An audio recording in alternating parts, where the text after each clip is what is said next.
Hi, my name is Dianelba Vargas. When I was 9, I was separated from my mother, moved with my grandparents from my father's side with my two brothers. When I was 12, I was sexually abused by my grandfather in the middle of the night. This happened for about a week. I don't really remember how long. My behavior changed. I used to be very obedient and calm, and everything changed. I became angry. I wanted to say what happened, and I just couldn't. My father noticed the way that I was behaving, and my big brother too. What I did was I wrote a letter. I was going to send it to my mom, and my grandmother found it.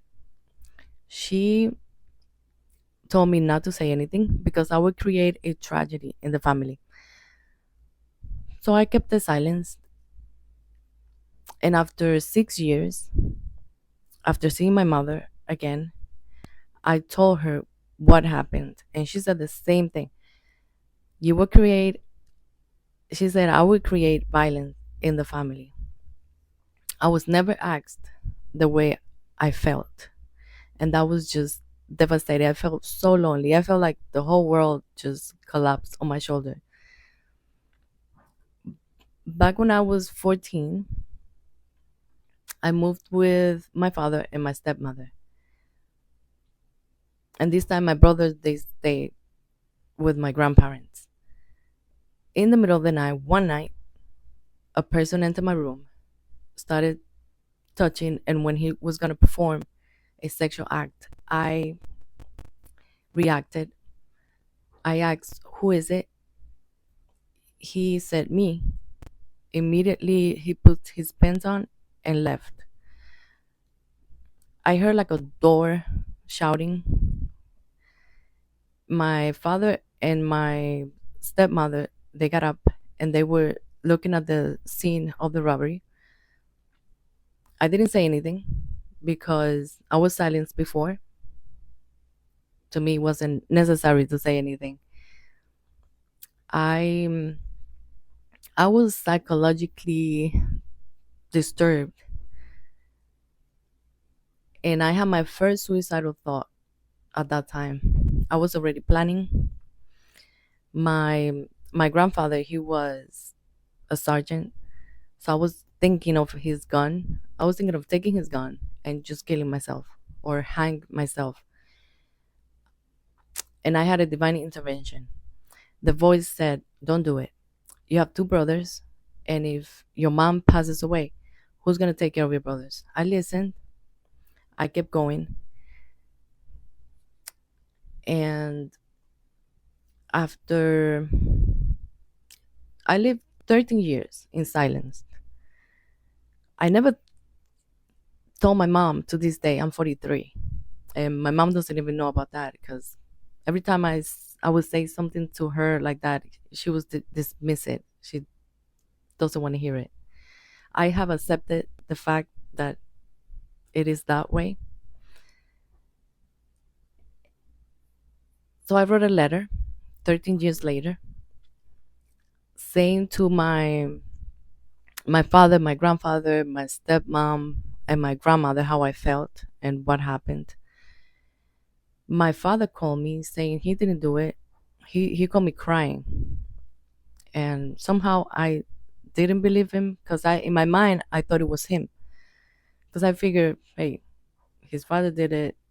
I'm in the same house. He's there. Automatically, it must be him.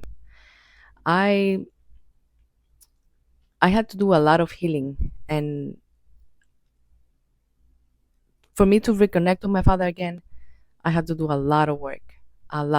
And to this day, I still have boundaries.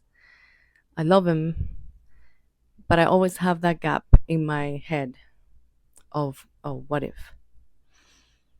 I, for my grandfather asked me for forgiveness, and I did. I asked God to help me to forgive him. That's how I learned how to forgive because he asked me before he died, a week before he died.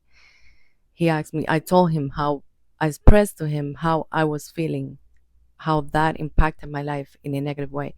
He said, I'm sorry.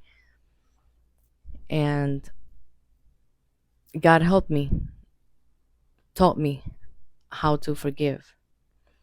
After that, I developed borderline personality disorder. I went into a self help healing journey. I listened to Tony Robbins, attended some of his virtual seminars. My cousin was the one who motivated me to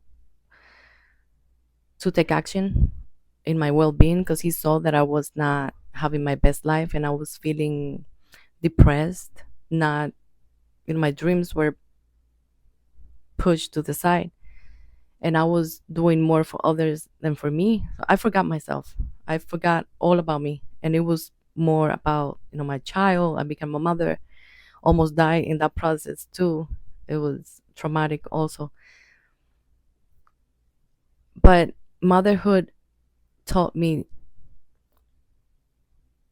to be the best self, to be my best self, so I can be the best mother I can to my child.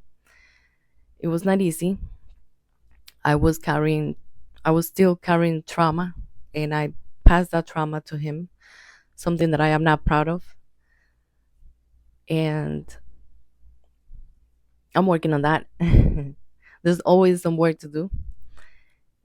I I hired a coach and I wrote a book, powerful books.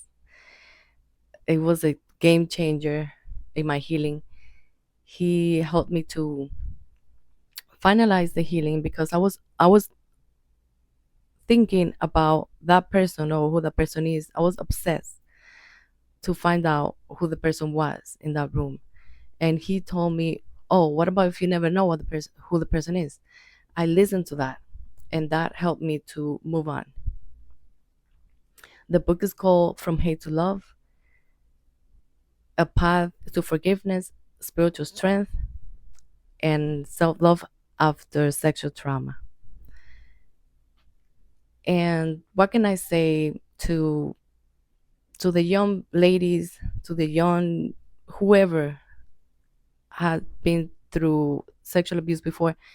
It is possible to heal when you commit to yourself, when you come back to you, to commit to your well-being.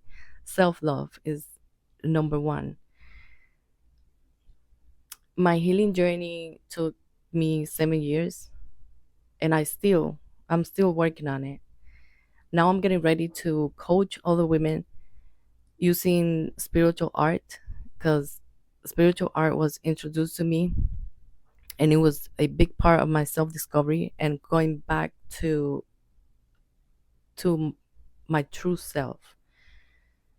It has helped me, with mindfulness.